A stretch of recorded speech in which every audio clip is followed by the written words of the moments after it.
Fuente de eterna juventud y reforestaciones mil, escuela de pinos y eucaliptos, también flores fraganciosas.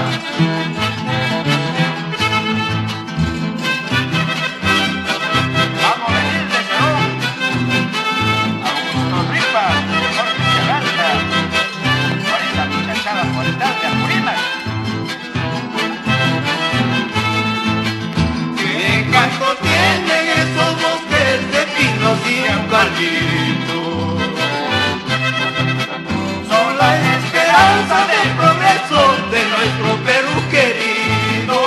Hermanos del campo, vamos todos, reforestemos sus tierras.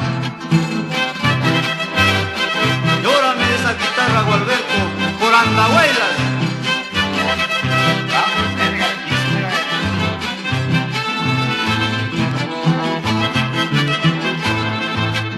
Vivero verde, Jamolino, tu grandeza será sin igual. Seremos hoy un arbolito, mañana otro y muchos más. Mañana otro y